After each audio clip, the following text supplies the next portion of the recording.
Here comes the recording. Here comes the tape. All right. The tape is rolling. Simply having a wonderful Christmas time. Here we go. Okay. In 3. Oh, wait. I just got to have that up. That's the wrong tab. Okay. In 3, 2, 1. The time will begin counting down, and you'll wake up to the aroma of freshly baked bread in the morning. Now, I know it sounds silly to remind you, but if you don't push start, you'll be waking up to a cold bread pan of unmixed raw ingredients, which is a poor substitute for bread. Believe me, I've done it. I like putting...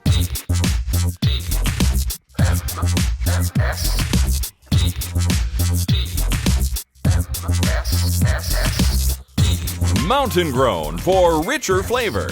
This is the Morning Stream.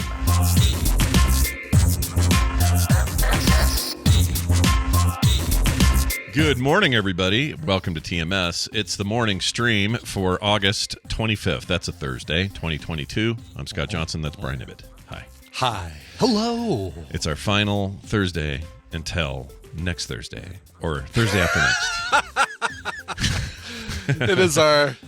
It is the last Thursday for the next Thursday. Week. For the next 2 Thursdays. For the next 2, well, okay. So right, next yeah, Thursday we're not here. Yeah. Oh, then you're not here You're the gone following next Thursday. Thursday. I'm gone the following Thursday. That's right. Oh, we may have, when I'm back, I'll get a guest. I don't know who. We'll dig up somebody. We'll get I don't know, we bring in all that hairy Jesus-looking guy, Bobby Frankenberger. You bring in Bobby's a great, he cleans up after himself in the booth. Unlike some people I could name. But won't. Yeah, we don't want to drag their name through the mud here on the show. Anyway, it's good to see you all. It is Thursday, like I said, so we got all kinds of stuff lined up today, including a little bit of a follow-up with Wendi later because she had us take these tests. Yeah. I won't, for those listening at home who weren't here for the pre-show, I won't spoil anything, but boy, my test did not go well. We'll talk about that later. Right, yeah. Anyway, so all of that, plus Amy, plus other stuff, so stick around. I got to say something about gaming with other people real quick. Okay. Now, as I've gotten older, I think my taste for multiplayer-based gaming has waned. I prefer solo experiences, especially when you're talking... Like, I don't mind cooperative with friends. That's fun. But it's also hard to schedule, coordinate schedules and get everybody on the same times, and it's just hard to get even that done. But I'm definitely not in the mood, hardly ever, for like competitive PvP sort of, Call of Duty shoot you in the face stuff. Just not interested anymore. But last night, I decided to hop back in to Guild Wars 2. Everybody's been screaming to me that it's amazing right now, and it just had their 10-year anniversary, so they got a big event going, and it's on Steam as of this week, and all these things. So I thought, I haven't checked in a while. Let me hop in there. So I started it. I made a necromancer because I like the dark arts, I like that. I like bringing up the dead. And who doesn't? And plus, it's got the word romance in it. And who doesn't want a little romance? Yeah, who doesn't want a little techno romance? What's wrong with me? Anyway, so I'm playing this game and I'm leveling my dude and I'm having a good time. And it's true. GW2, Guild Wars 2 is pretty freaking great to this day. And it's full of people. There's people everywhere. And so they seem to be doing just fine. But anyway, I'm at this town, a little city, and I see some dude standing next to a fire, a blaze. There's a fire, a normal, not like something's on fire and that's bad. I mean, like a fire that's meant to be happening, and it would like a campfire, like a campfire. There you go. Campfire. Thank you. Sure.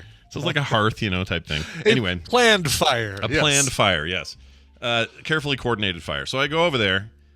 And I'm just chilling around there. And this guy starts talking to me. And he says, hey, and then my name. Oh, and by the way, my name is... Oh, I forgot what I chose. It's great. It's something like Chode Butt-Sniffer. Oh, I like must probably, know. Right? I must tell people. No, it's better than that even. He's like... shit. I can't remember it. Okay. Oh, Necro... Right. No, not Necro. Anyway, whatever it is, I'll find it later. But anyway, so I got this guy, and he's there, and he says my name, and he says, hey, do you have a minute? And I type back, sure, not quite sure what's going on here. He says, I'd like it if I could tell you a story, he says. In that voice? Like he's like... He doesn't say it in that voice, but he writes it in that tone, so that's how I gotcha. hear it. Oh, right, because he's not... This is not audio chat. This No, is text chat. just text chat. So but I hear it kind of in that kind of, I'm about to hear a tale from a pirate. Tell you a tale. Yeah, so pull on up and grab a fish and let's talk or whatever. So I go and I sit down, or I stand next to him. I said, sure, that sounds okay. He goes, let me tell you a tale. And he starts to tell me this story. And honestly, I can't remember everything about it, except it was like something to do with a father and a son and a wooden boat and I don't know. There's a whole thing. But he went on for like, I don't know, 20 minutes of just typing relatively small or large but consumable paragraphs of a story for me to hear. And that was this whole point of being there. And when we were done, he goes, and that concludes me tale. Oh, there wasn't like a, if you want to hear the final paragraph, click this link and then give me your PayPal account or something like that. That's right. If you want to buy gold at an extremely discounted price. That didn't happen. He just said, he just was there to tell me, it was like a little troubadour guy with a story, and he just pulls people randomly in the crowd and says, hey, would you like to hear a story? And he just tells you a story. Huh. That's kind of cool. Yeah, you know, that's cool. I mean, that's like he wanted nothing in return. He just wanted to tell you a story. That's awesome. Yeah, there was nothing. I don't know what it is about that part of MMO gaming. I think is a little bit of a lost art. And I don't even think you have to be on an RP server to enjoy it. It's like just being in the world, letting the world be a part of your, kind of, I don't know, getting sucked into it in a kind of an RP kind of way, but not fully RP. Because he was still like, hey, thanks for hanging out with me, and then sound like a normal guy at the end.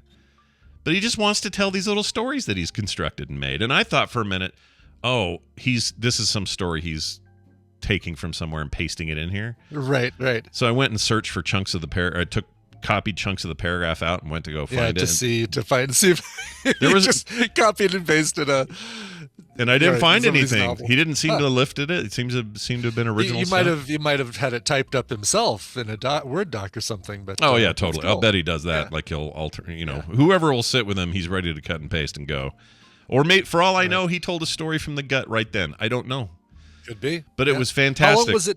How long was it between paragraphs? Did it seem faster than somebody could type them up or Oh, that's a great question. I guess now that I think back, it could have gone either way. That was enough time for him to type quick or paste.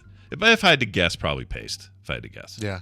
Because there were no goofs, and if you're going to do that live, you're going to have goofs. Right. Like, I think that's the deal. But he was this cool looking guy, and even had like his outfit was very piratey, and he looked like a salty old, sea dog with stories. And I don't know, I just kind of miss that stuff a little bit from games. But anyway, these days it's just too much like, what's your DPS? LFG, we're doing it. It's all just like code talk and MMO talk and speak and everything. And instead, once in a while, it's just nice to run into a guy who's just like, I'm a simple pirate telling stories by this here fire.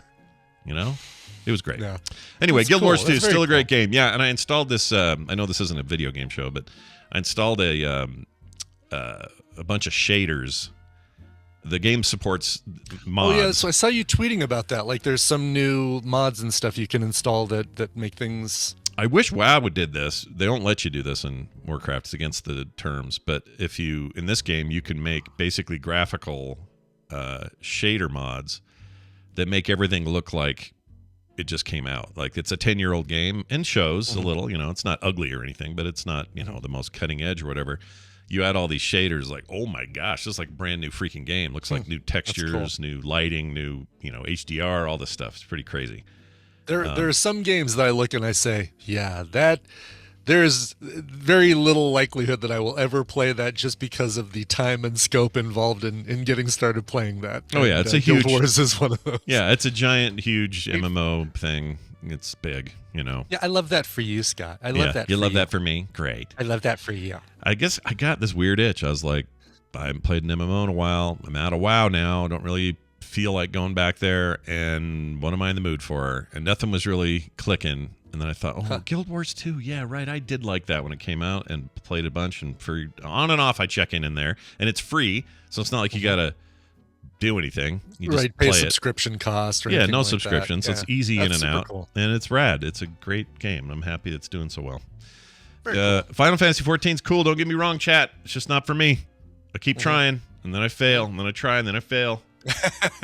It's just something about it. It doesn't hold me. I don't think I want. I don't want games where I have to sit and chat with a bunch of NPCs. No. Like when Tom was describing the chat thing or the voice thing, was like, yeah, I would seriously be the guy who's like, as soon as, oh, let me skip.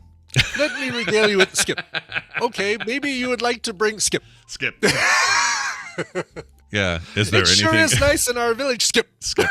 Yeah, you'd say skip every time you could, and I would too. Right. Exactly. Some of that story we don't have time for. All right, we're not in our 20s anymore. We have limited time in our lives. Okay, that's the deal. Exactly. I have enough time to pick an Arnim Zola card and hope that he moves my Captain Marvel into the other two locations on my game on my side of the board. Yeah, that sounds like a snap. Get it? It's a Marvel snap thing. It's a real snap. I see. It's a real snap. Yeah, that's what I did there. All right, check this out. Be courteous and obey traffic regulations. Brian did some lifting yesterday, and I know for a fact he's got an interesting story. But Brian, tell us what happened yesterday. Yeah, it was a fun day yesterday. I did a lot. I probably did 8 hours of driving yesterday because I was trying to hit a goal milestone. I knew I wasn't going to be able to get any time to drive today. We've got Jenny coming into town. We're going to go take her out to dinner.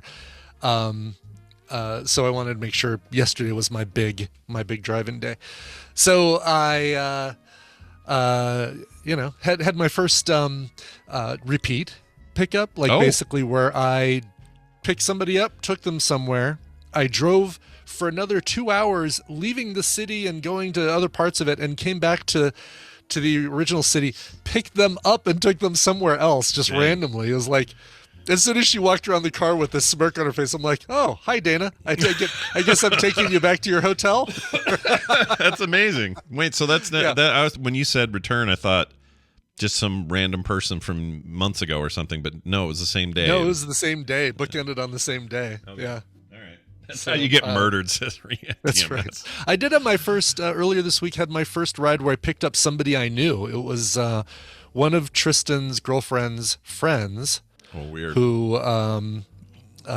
used to live with them, doesn't live with them anymore, and I picked her up. She wasn't the name on the little screen that comes up, so I didn't recognize her until she got in the car. I'm like, oh, well, hi. Yeah. How are you? Yeah, that must have been, I don't know, kind of cool, but weird, a little weird. It was a little weird, yeah, especially me chauffeuring them around. It's like, okay, well, allow me to take you to your job. Anyway.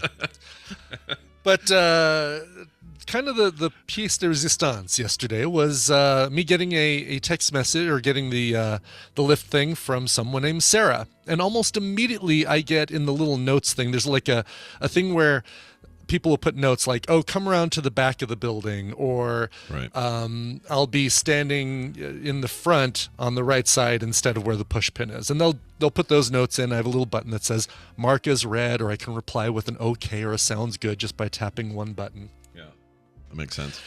So, but I get the message from Sarah that I'm buying this ride for my client. His name is Ron. He'll be standing out front, and here's his direct cell phone number if you need to get a hold of him. Like, is that an unusual thing, or is that do people do rides for others? People buy rides for others all the time, okay. And it's Claire says sex worker. That is sometimes a little hint that yes, exactly. Yes. Let me get you back an associate downtown of mine, someone who I'm working relationship with, is taking a ride exactly. from me today. Yes. Mm-hmm. So sometimes that is this what I'll immediately jump to. Sure.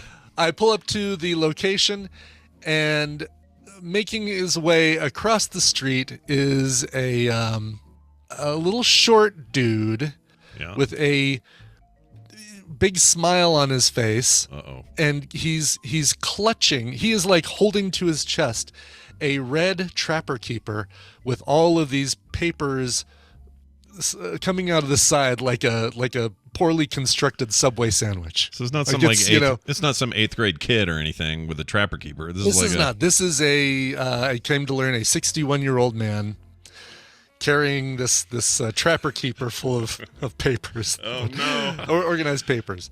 All right. So he gets in. I say, "Are you Ron?" He's like, "Yep, I am." I was like, "Well, come on, talk to me, my phone or my watch. Why does Stop your watch? Quit interrupting me." Yeah, what the frick, man? So I say, "Ron?" He's like, "Yep." And he sits it and And I look and see, and it looks like I'm taking him to the Adams County Justice Center, which is about a 25-minute ride. Is that like a courthouse thing or something? It's a courthouse thing, yeah. Okay. Jail, courthouse. It's way east of Denver, northeast of Denver, kind of farmland. JL. You could just be short for Justice League. I like that. No, I'm saying jail. Oh, jail. Oh. Jail. I think they have courts and jail there. And courts and jail. Yeah. Courts and jail. Have you got your court, and then you go right to jail. You go right to jail. Exactly. Do not pass. There is no go at the. You just go right from court to jail. Do not collect $200. No. Yeah. So he gets in, and for the next 22 minutes, he is nonstop talking, and it starts with. Oh, you're taking me up to the Adams County jail. You know, the justice system is just completely screwed up. My girlfriend, she was drunk, and she called the police on me and they didn't hear my side of the story. They just put me in jail for 6 hours before I even knew what I was being charged with. And I didn't hit her. I didn't lay a finger on her, and yet now I'm getting this like domestic abuse. So this is my lawyer. You're just picking me up from my lawyer, and you're taking me to the Justice Center, and I'm going to try and get this thing straightened out. And I appreciate your driving. And yeah, my girlfriend, and then it kind of repeats, right? And it loops back to my girlfriend and this domestic abuse thing, and all this, and I can just feel my right foot pressing harder and harder on the gas pedal to like end this ride as quickly as possible. I'm on the highway at this point, and I'm, it's a 65 mile an hour speed limit. And I think I'm pushing 75, maybe going into 80 territory, just like, oh, can I get this ride over with faster? So is his Trapper Keeper full of information about his innocence and all that, do you think? I am assuming that these are papers that either his lawyer gave him or papers that he took up there to prove that he's working we'll get to that. But papers that, prove who he is and that sort of thing, and the documentation that he probably got from the Justice Center. And so I'm like, all right, well, let's see if I can. I would hate this. I'm going to hear this story multiple times if I don't kind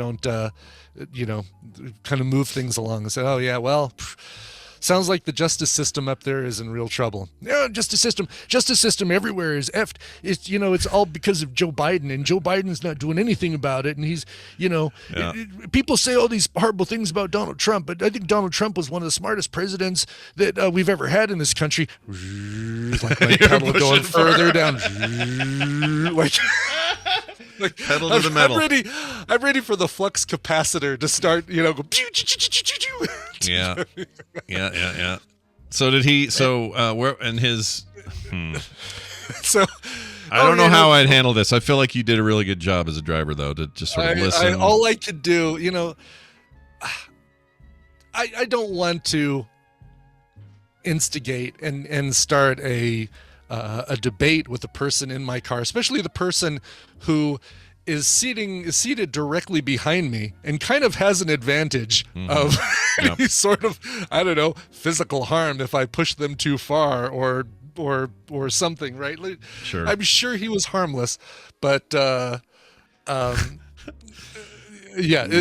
just don't want to instigate. And he's going on about Obama, and then he starts getting to, and of course, the 9/11, those buildings weren't supposed to topple like that because they're made out of steel. So obviously, I mean, that just tells me right there there's an inside job. And a lot of people tell me that it's confirmed that it's an inside job, that basically the government knew exactly where to hit those buildings to knock them down. Who confirmed to him that it was an inside job? Oh, I'm sure it was the leprechauns that he lives with, or perhaps freaking inside job 9/11ers, man. That's some old school. Oh my God. And I'm like, oh my God, how do I like elbow the record player to get it off of this song and onto the next one? So I say, oh well. So what do you do for a living?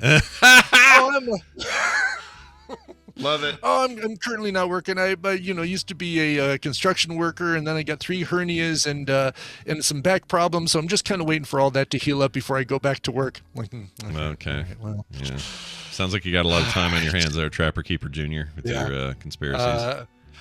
I could not get to the Justice Center fast enough, man. It was like, I'm trying to decide which ride caused me more distress. The one where I had to blast an airport toilet, or where I had to sit through this guy's his own version of diarrhea. I'll bet you'd take the toilet. I'll bet you'd take the toilet. I think I would. I think I totally would. I mean, no offense to that guy, and we hope he gets the help he needs, but gee. Oh, man. And before a bunch of you send me emails in saying, "Oh, only go after the conspiracy theorist who happens to be a Trump fan." We're not doing that. We're just it's the guy. It just okay. happened to be, he happened to have the perfect storm. Yeah. So people are like, oh, I hope you gave him 1 star, and I hope he left a good tip. No, because I didn't feel like it was fair for me to give 1 star, because it wouldn't have been him I was giving 1 star to.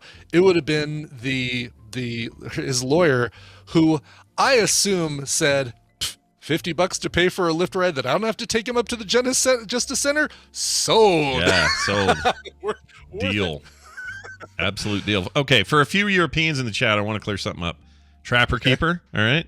Oh, yes. Okay, Trapper Keeper. It was to explain what a Trapper Keeper is. So just so you understand why it's an iconic brand in the history of our lives. It's this loose leaf binder thing created by Meeeeead. Meeeeead is the original company. It says here on the Wikipedia page that Trapper Keeper has its own Wikipedia page. Popular with students of the United States and parts of Latin America from the 70s through the 90s. It was featured. Really, why is it popular with the Latin population? I don't know. I don't know if they just did a bunch of marketing here or what. I don't know what happened there, but anyway, it had this wraparound flap Velcro enclosure thing. Yeah. It used to be multiple like peaches inside of it that you could put papers in, and a notebook, three ring bound notebook that you could write, and all that stuff. It was school in your bag is what it was. Exactly. Yep. Like everyone had these. It was part of your growing up, and you drew. At least I did. I drew all over mine. Everybody did. Yep. You just drew on your Trapper Keeper. Put your favorite heavy metal band logos. You draw those all over it. Oh yeah, Van Halen. Be a big old fat Van Halen on the back. And, big time. Yeah. So there you go. It was a big deal for us. I'm sure you guys have your own, weird shit you did over there. You got your poppins and your whatnot. I don't know what that is, but you got something there. Your gubbins. Yeah, you got your gubbins. You got your gubbins and your tip tops, and you took them to school. But that's what we had. All right, we had that. Yeah. So, apparently, as a 61-year-old, you put all of your legal documents in there. That's right. Well, I hope his day in court went well. I'm guessing it didn't. I hope so too. Yeah, probably did not, though. If I had to guess, I'm guessing it went bad. I'm guessing not. I'm guessing he was probably held in contempt if he didn't shut up. Indeed. Real quick, a little PSA. We're doing the play date tomorrow. That's right. The TMS play date will happen. Our normal time at 3 or 2? Yeah, normal time. 3 to whatever. 3 to 5 or whatever we do. 2 hours. Yeah. That's tomorrow. The TMS play date. We're not doing couch party. We forgot. It's a play date. It'll be a couch party where we play games on the couch. Yeah, kind of. Yeah, that's exactly right. So if you were looking forward to hanging out and playing Among Us or whatever it is we choose, that's the day for that. Tomorrow, 3 p.m. right here at twitch.tv/frogpants. Okay. And we don't know what we're playing yet, so don't immediately think it's one thing or another thing. We'll figure. We'll figure it out. Stephanie, we're playing mobile games. That's the plan. Mobile games. All mobile games. You ready for that? Because boy howdy. All right. We're going to bring in the Fraggle of the red variety and see where that takes us here. Hold on. Where the hell's this? That's right. That music signifies the beginning of a segment each week we call Read This with Amy. Hi, Amy. Welcome back. Hi. How are you guys doing? Doing good. How are you? We're groovy. Yeah. Oh, my. Brian, your story just triggered me. And I'm sorry, but full offense to that guy. Because he clearly, I didn't hit her. Okay, so what did you do? Choke her? Did you throw shit at her? You did something. Yeah. You did something. He did something. So, exactly. We full know. offense to that MFer. Yeah, screw that guy. So. May his day in court be hell. All right. That guy in the Lyft he rode in on. Oh, wait, no. Oh no! Yeah, that doesn't. We don't want that. That's not good at all. Oh, I wish you would have said, "I did not hit her. I did not." Oh, hi, Mark. Oh, hi, Mark. That would have been amazing. Amy, welcome back. How was your week? Everything going good?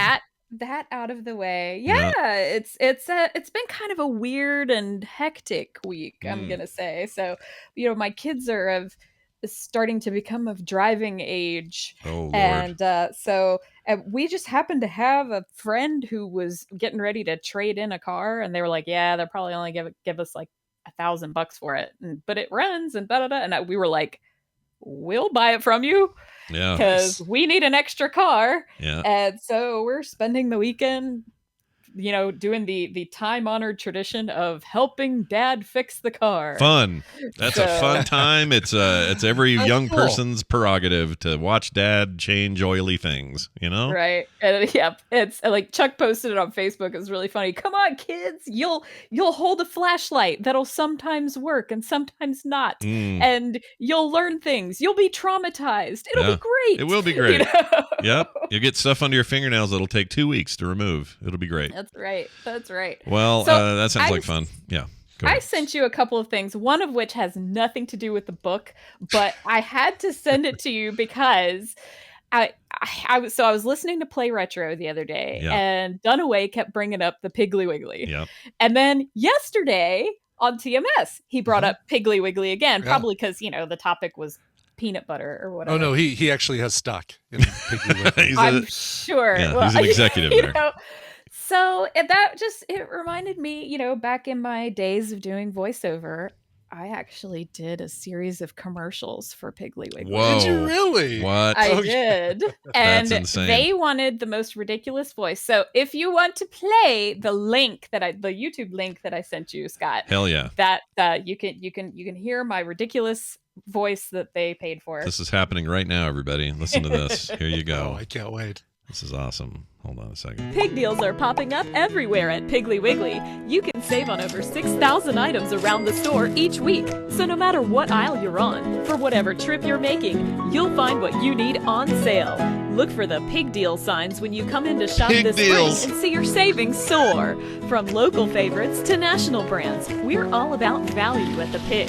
It's a pig deal. Piggly Wiggly. It's a Local pig since deal. forever. It's a pig. It's a pig deal. I'm going to keep that. It's a pig deal. Yep. The only pun they could come up with was pig. Like, Yeah. Oink or hog. You'll go hog wild or... That's great. wow. That was at 20. And I fully yeah. embraced it too, because like when I emailed my agent to tell him I booked it, and I put the subject header was, I don't know how to put this. And then in the body of the email, I said, but I'm kind of a pig deal. Yeah, I'm a pig deal over there. So, You are a pig deal. Yeah. Like, oh God. Yes. And it was so hilarious because, I mean, you hear how ridiculous that voice is that I'm doing. It's like, but that's what they wanted. They wanted that carved out of cream cheese sounding voice. Yeah. I know you can hear the smile in your voice, but the like, Father Knows Best Barbara. Exactly. It was Barbara, like a yeah. Donna Reed era kind Donna of Reed, thing. that's what I was Yeah. trying to think Yep. of. Yes. They definitely exactly. got what they paid for it. Check this out. I made a little edit here, so listen to this right here. Oh, God. What kind of a deal? It's a pig deal. Oh, okay. It's a pig deal.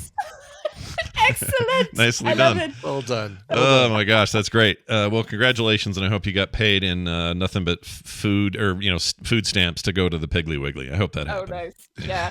Well, that was, like I say, that was like 10 years ago, but it just reminded me of it. And I was like, oh, this will be funny. They'll Totally. enjoy this. That's pretty You great. better huff it on down to the Piggly Wiggly. There for you go. some See, deals there that'll was- make you go hog wild. Yeah. So many things they could have come up with Yeah, other than yeah. just pig over and over again. But yeah. So I it like was it. just a pig disappointment is what that Yeah, was. it's a pig disappointment. Pig. That's a good name for a book or something. The pig Pig disappointment. disappointment? Yeah. You know what? I'm gonna hang on to that. It's a good one. It's not bad. Okay, all right. I don't know Okay. what we'll use it for, but All you'll yours. I You'll mean, get somebody should royalties. put it as Brian. a title, like, so chat. Put that as a title. Yeah, put it as a Pig title, disappointment. and then later I'll publish a children's book with that name and give Brian credit in the thing, and he'll get royalties. First on the charts. That's right. And every time it sells one, you'll get 4 pennies. It'll be great.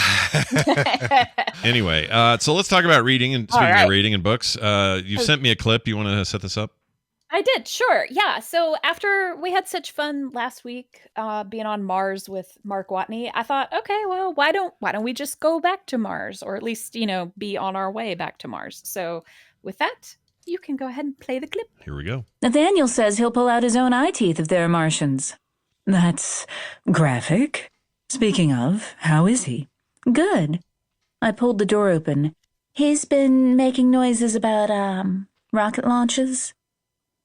Laughing, Nicole slid into the Baker Street Midtown airlock. Honestly, you two are like newlyweds. I'm never home. You should get him up here again to visit. She winked at me. I mean, now that private quarters are an option. Yeah, you and the senators should probably put a little more thought into how well the air ducts carry sound. I started pulling the hatch shut. Hold the door! In Baker Street, Eugene Lindholm bounded toward us with loping strides. If you've never seen someone move in low gravity, it's sort of like mixing the grace of a toddler skipping with the ground-eating stride of a cheetah. Oh, my. That's some science fiction there, it sounds like to me. Yes. Yeah. So early on, when we started doing this segment, I recommended a book called The Calculating Stars by Mary Robinette Kowal. So this is the next in that series. It's called The Fated Sky, also by Mary Robinette Kowal, and it is read and narrated by her as well. Oh, she's got a real knack for the reading. That was great. Oh, yeah. Well, she's great. I mean, she's a former puppeteer, so she knows how to do voice work and all that stuff. So, yeah, she reads her own. She, unlike some authors, she is good at reading her own stuff. Sure. So, but yeah, it's great. And there's a lot of that innuendo in there, and it's kind of fun, because it takes place in the 60s. So that's why there's some expressions like eye teeth and things like that. But yeah, it takes place in the 60s, and if you haven't read The Calculating Stars, I definitely recommend that you do that. But essentially, the universe that this takes place in is, what if a giant asteroid hit Earth, and there were basically an extinction level event right at the point where we were just getting our space program started. So the first book is all about, literally getting that up and running, trying to establish a moon base, all that kind of stuff. So at the beginning of this book, what's the Apple TV show? For All Mankind. Yeah, it's giving me those vibes, like alternate history. Kind of, like the alternate NASA future kind of thing. Love that stuff. So good. Yeah. Anyway. Yeah, it's really good, and she does a really great job of incorporating all the nuance into it. It addresses, obviously it's written from the woman's perspective, and she is the lady astronaut. And in this book, they're mounting a mission to Mars. So, most of the book takes place on the ship to Mars, because, it takes a really long time to get to Mars. Oh. So yeah, it's quite good. And it's got some elements of a whodunit. It's got a lot of really good social commentary in there. And it's just a great read, and I really recommend it. So yeah, okay, and nice. Also I'm also bringing this up because in a couple months she's going to have a new book come out. Third in the series, part of the same series. Yeah. Yes. Okay. So Ooh, yeah, you should totally check this out, because I devour everything that she writes. So she's been at it for a while, because I guess this one came out 2018. So this is her next big release. That's awesome. Yep. Real quick here, I noticed that. So I have Kindle Unlimited. It's cheap. It's like $4 a month or something. And it means there's a huge selection of books that you can just get for free and rotate them in and out on Kindle Unlimited. And this is on there. So I'm absolutely going to download this for next week. Yeah, seems good. Totally do that. I mean, I think you could probably read this book without reading The Calculating Stars first, but I kind of recommend starting at the beginning and going through, because the story carries through. But it's a great read, and it's lots of fun. And and there's, like I say, there's lots of married couple innuendo in there, and that character Nicole shows up. She's actually the protagonist of the third book, which is called The Relentless Moon, and that's more of a kind of a mystery whodunit kind of a situation. So gotcha. It's really fun, and I really enjoy I really enjoy reading her stuff and just existing in her world. It's really fun. Well, it seems like she's well received too. I'm just reading some reviews. People really like this book or this whole series. People are super into it. Like this one says, let's see. Nope, that's too long. I'm not reading that. Anyway, people really like it. People are into it. You want me to read this? It's long. You can. Anyway, so there you go. It's The Fated Sky, a lady astronaut novel by Mary Robinette Kowal, available now wherever you get your books, audio or otherwise. So go check that out. Amy, real quick, the big meetup in Asheville. What's the latest, the greatest? Yes. So I have a couple things on that. We have had some people back out, so we do have available spaces. So if you're on the fence, if you want to come, please do. It's $160 per person. We're staying in a big mansion. We're gonna have like Saturday. We've actually released the schedule and everything now. So Saturday we're doing a big breakfast by myself and September and Chuck. And then we're going to have like board gaming and all kinds of cool stuff. And then that night we're going to an arcade. We're also going to do a sort of a mini TMS live with Scott. Yep. That has been arranged. Yep.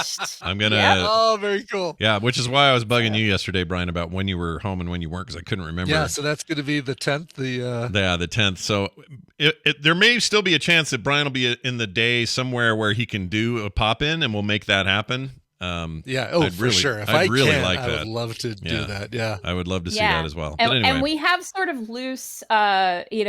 I really want to try and be there, but I've got work stuff this weekend. But if I can break away for a little bit, I'm going to try to be there from both Dan and Brian Dunaway. Yeah. But so on the less pleasant side of things, we had a lot of people who committed to coming and haven't paid us. Oh. And so I dun. just want to put it out there, like, Chuck and this is not a thing where it's like you're just gonna, the hotel or no, like we rented a place and we put up the money up front for it. Yeah. So like Chuck All and the September money. and I are the ones that are gonna get screwed if you Right. don't.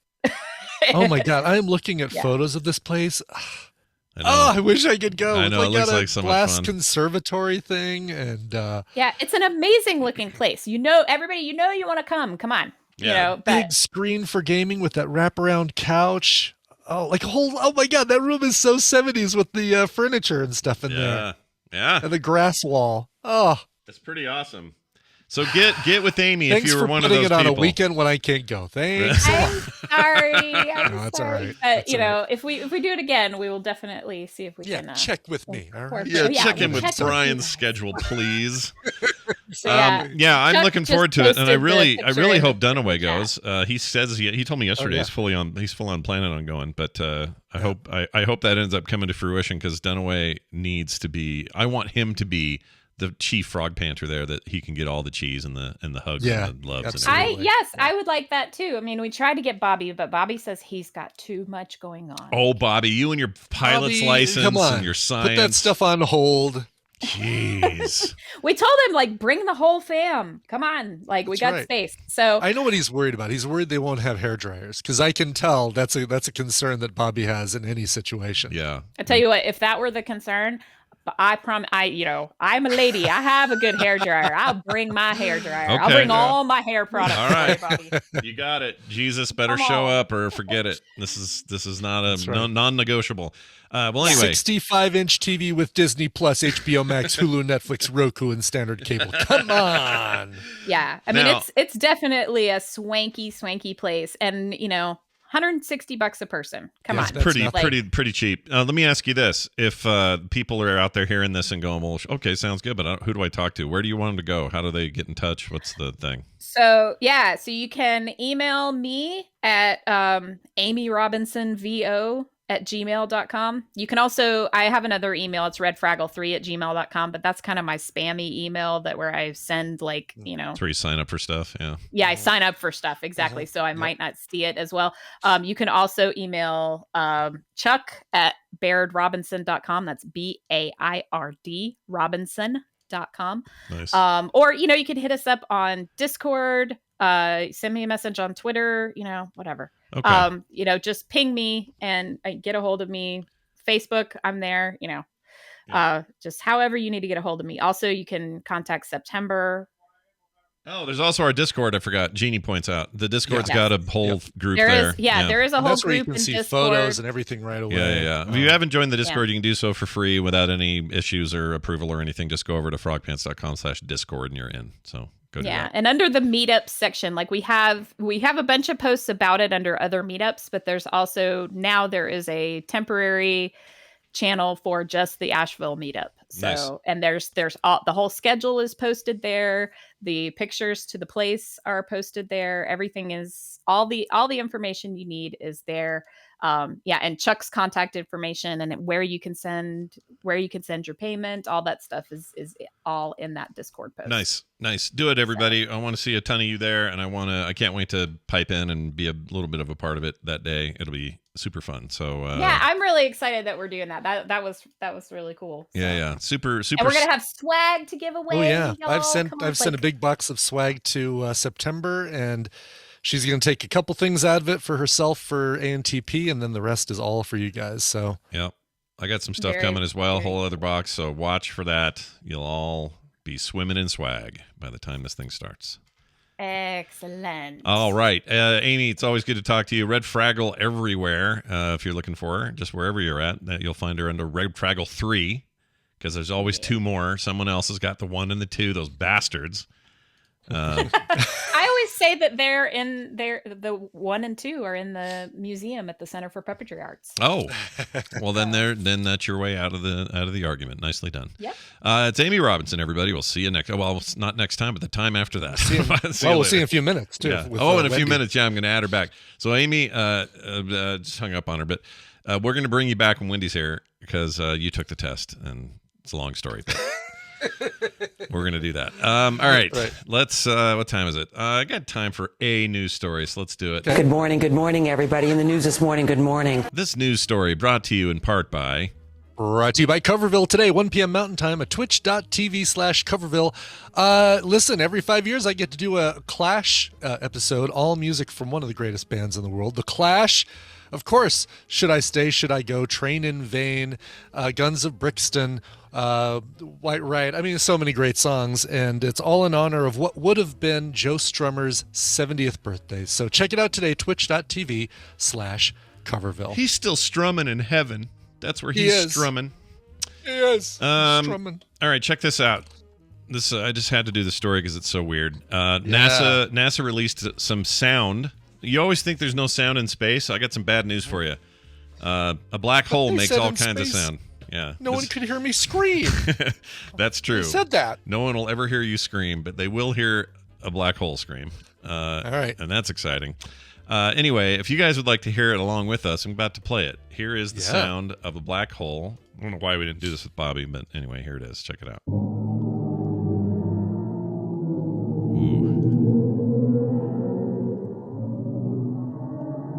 I mean, that sounds like?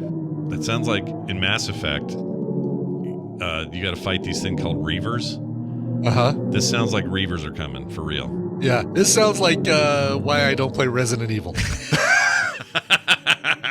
It is kind of got like a creepy It sounds don't like go down the house. that hall. The sound the house makes in Resident Evil. Yeah, you're not wrong. Isn't that weird?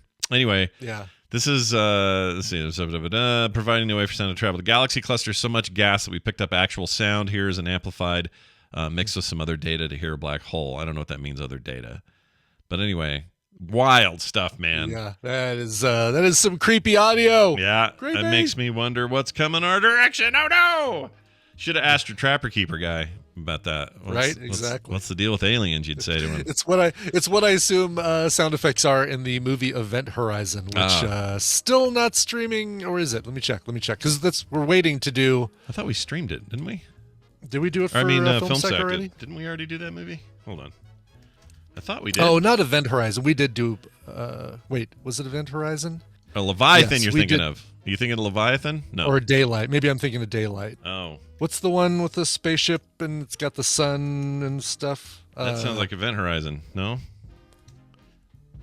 Let's see. Yeah, hey, Daylight's the Stallone deal. Yeah, Event Horizon episode 180 in 2013. Yeah, so it's not Event Horizon. It's another one. I don't know, same director or something? What was it? I don't know. I'm into it, though, whatever it is. Yeah. I'd watch whatever it is you're selling. What's the one where the window opens up and fries the dude because of the sun? Sunshine. Oh, Sunshine. We did Sunshine, didn't we?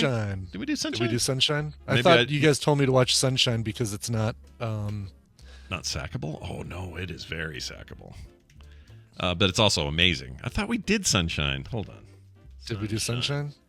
Yes, we did. 498, we did Sunshine. All right, I don't know what the heck you guys told me to watch. We did it last year. Yeah. I don't remember. Man, Sunshine's you know what? so It good. was Event Horizon because I rented the DVD back when DVDs were a thing. I rented the Blu-ray, and it wouldn't play on my PlayStation. That was the whole problem I had with it. So never mind. All right. Hey, we've watched it all. We've seen everything. We've seen everything there ever was to be made about anything ever. Yeah, Cillian Murphy. Yeah, it's definitely Sunshine. Okay. Sunshine's awesome. Oh, I love that movie so much. Even the part people don't like the part where the old Captain Zombie guy chases everybody around. You're all wrong. It's amazing. It's great. It's amazing. The movie's great. All right, we're going to take a break. When we come back, my sister Wendi will be here. That's right, Therapy Thursday. Back on track, everybody. We're going to talk about those tests, how we did. When I say we, I'll explain.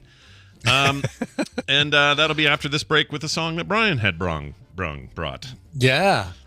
Brand new album coming out tomorrow is called Under the Shade of Green. It comes out tomorrow. It's by a band called The Happy Fits. I think I've played The Happy Fits on the show before, but I haven't played this song. This is another single from them. This is the brand new single from the album. It's called Around and Around. Go see them this winter. They're going to be on tour. Here are The Happy Fits. When Ted Oxen took off in his jet plane, he was 28 years old. 28.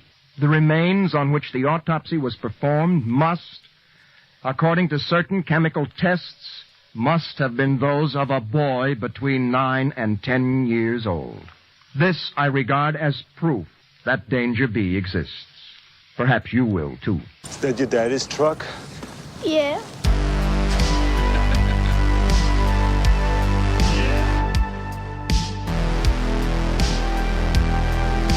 This is the Morning Stream. I'll swallow your soul.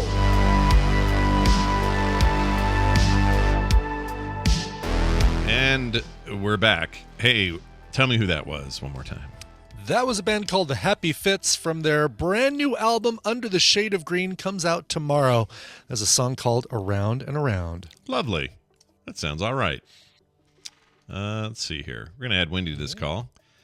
She's showing offline, but, you know, we've learned before that doesn't mean anything. Sometimes doesn't she's just... mean diddly.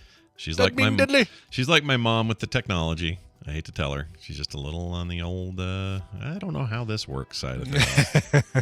And it's okay, you know? It's all right. Not all of us in the Johnson clan need to have, like, hardcore computer knowledge, all right? Some of us can be a little slow and dumb. It's fine. I just called my sister slow and dumb. That'll go over well. No. Yeah. All right. Well, rude. She didn't pick up, so that means I need to text her. Let me pause the show's audio. There we go. All right. Let me see. Oh, I have a text. Hopefully it's not her. Oh, it is. Uh-oh. Stall for a minute, she says. No worries. Okay. Scott, how you been? You need... let's ask her how much she needs. Maybe something came up. Anyway... I'll give you guys, so chat room, a little background. I'm not going to tell the home audio this until we get there, but I'm still, like I just checked right now, still showing I did not buy this test. That's really weird. But everything... Do they have a chat, or is it just you've got to wait for a phone call back from them? I have to wait for a call. How back-asswards is Gallup? It's pretty, well, it says you'll hear from us within 48 hours is the best I got. Mm-hmm. So usually people will say 24 to 48 to pad things. But I think they're actually going to take 48 hours. I could be wrong. It's Gallup after all. But so it's really weird because I have this receipt. I have money taken out of my account, so I know that it got paid for. I have an invoice number from them, and I have a link saying, here's the link to your digital purchase. It ain't there. It's just not there. Gallup, more like Cantor. Am I right? Exactly. Let's see. My account. Okay, here we go. We're doing a quick refresh. We'll do this live on the air. Here we go. We're logging in. All right. Here we go. My orders. And order history. No orders were found. Jeez. I don't get it. I paid for this. You rat bastards. And you're logging. I mean, you don't need me to ask you these questions. You're logging in with the same email address that you used the first time. Yep. Did you create a username? I've also restarted. I've done all the things that Cleared you do. your cache. Cleared all that. Yeah. Done two different browsers just to make sure. Okay. Oh, yeah. and on a PC and a Mac. So I tried. The chances of being OS related completely not going to ever happen, but I tried anyway, and that didn't work. So yeah, it's all going great. Everything's great. All right, Wendi is Wendy's ready now. She says. So I'm going to hit ring, and we're going to get ready to play her thing. And then we're off to the frickin' races. Here we go. Maybe. She picking up. It's ringing. Oh, come on. Ring. We're getting the rings of ringage. Ring. The telephone ring. As Daryl used to say, ding, ding, ding. We're just not getting the rings of speakage. That's the difference. Right. Windy on the pot, says the chat. I mean, that could go two different ways. Yeah. It could be even both. She could be on the weed. She could be on the seat, if you know what I mean. When did you? Because you did podcasting before, like back when it was MP3 blogs. Oh yeah, like 99 through 03, I think was kind of that run. It's weird that even existed. All right, here we go. Now we're here. Everyone knows it's Wendi. Look who it is. It's my sister Wendi, who was very busy this morning. You got a lot of stuff going on. We're not messing you up, are we? Just the neighbors are getting their roof redone, and it is loud, so I had to transfer myself to another location, and it took me a minute. Roof redo. My experience is roof redos are very expensive and loud. Yeah. Oh my gosh. Nothing about that is great. I don't like the whole experience. Although getting a new roof must be nice for them, because now they're good for them. Yeah, they're up to code. Good for them being ready for winter. Unlike my tires. All right. Hey, it's good to have you here. It's feel like it's been too long, but we're back. It has. Yeah. This has been very long. So you guys have done your strength finding. Well, here's the quick and ugly story. Brian did, and he got his results. Amy did, who I'm going to add to this call, and she's going to be a part of this. She's also part of your Real Steps program. Yeah, nice. Amy, you there? Yes. Okay, I'm here. awesome. So we have Amy for this as well. Now, the reason I'm bringing Amy in, partly, I was going to do this anyway, but I went to go take this test, and they had a major screw-up on their website side, and I'm still waiting for support to tell me where the crap the thing is, even though I paid for it. So right now, it says I have no order history with them, and I've never bought anything, even though they have charged my card, and all signs point to, yes, I did buy it, and also they sent me an invoice and everything, and they still haven't sent me my test. So I'm currently waiting for support for up to 48 hours to find out what the crap's going on. So the lesson here is twofold. One, Gallup, fix your crap. And two, Scott, take the test more than one day before we're supposed to do the episode. All right? Good lessons. Yes. Also, let me say this. Yeah. I think we sent a lot of people there all at once that maybe they haven't had people come in years. Yeah, it's possible. It's possible. Yeah, but that was 2 weeks ago. Like we did. Oh, okay. Scott and I both did this yesterday. Yeah. And, somehow Brian had no problems. He just got in and out. Yeah. And either I'm real dumb or something went real wrong, and I think it's the latter. That's the real test, by the way. It has nothing to do with the other is this that test the whole time? Crap! Yeah. I failed it then. All right. And I'm assuming, Amy, you got yours 2 weeks ago, right? I did, and I was gonna tell Scott, like, I actually had a similar issue where I was like, what the crap, I bought this, and even now if I sign into Gallup with my account, it says I don't have any orders. So there was a trick to it. So if you wanna call me offline, I think I can probably I will, because I can't find it anywhere. Yeah. She's tech support now. Yeah. I think I could probably walk you through it. Which is hilarious, because I never need tech support. So this is a humbling experience to have to need it. Good for you. I know. You need one of those every once in a while. Yeah, just to remind you, keep you grounded. Keep you. Well, it's not intuitive. Like they did not make it easy to figure out. It was but see that maybe that's a good distraction because you're so annoyed with the process that when you take the test, you're not thinking about gaming the test. You're actually taking it honestly, right? So that's what's going on. Also, let's give some credit to this testing that was, it's been in the making for 30 years, and their first website was, we're looking at 2007 is the book I have in my hand. So it's a little on the dated side. Sure. However, there's such good stuff in the. I think the test is better than a lot of the tests that I've taken. The actual thing itself. I wonder, Amy and Brian, could you speak to this? Like at some of the questions, were you just like, I really don't know what to put here because they. Yeah, so each question has a 20-second time limit where you've got to give your, oh, this is me or that one is me. Basically, you're given two choices. You're saying which one of those two choices is me or less so or neutral, right? Those are you've got 5 buttons in between those. And, but those 20 seconds, there was one question that just didn't get answered because I was like, oh, well, they're both kind of me, but which one is more me? Okay, next question. Like, yeah, same. I had that same issue, and some of them were really unrelated things. It wasn't like it was polar opposites. It was like it was completely unrelated things. Like, I can't remember any of the specific. You things, like the color blue, or you had cheese for breakfast. Like, exactly. Those unrelated. Which is how they get you, because they find out what you really think. Really? So there's a method to that madness. Yes, there many is. methods. Okay. There's many methods. They're messing. So now that these two have like results, right? Do we want to parse that and figure out what the heck it all means? I'm excited to see where they line up. I was just going to try to pull up. Brian sent me his, so I can have it on PDF. cue. So do they? And then Amy, we'll go through a couple so we can see, and I'll show you what we're going to do with this, okay? Because here's where this is therapeutic. This is your business horoscope, right, everybody?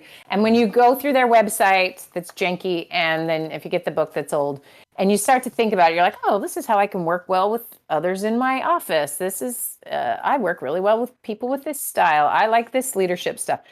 But how I like to use it is differently. And so I'm going to show you how I use it. Cool. With clients, and I'll do it with both of you. So first of all, I wonder if you could just tell us your 5 strengths. Let's start with this. So if everyone hasn't done it or doesn't know, it will give you your top 5 strengths. It will give you all 34 ranked if you want, but most people just do the 5.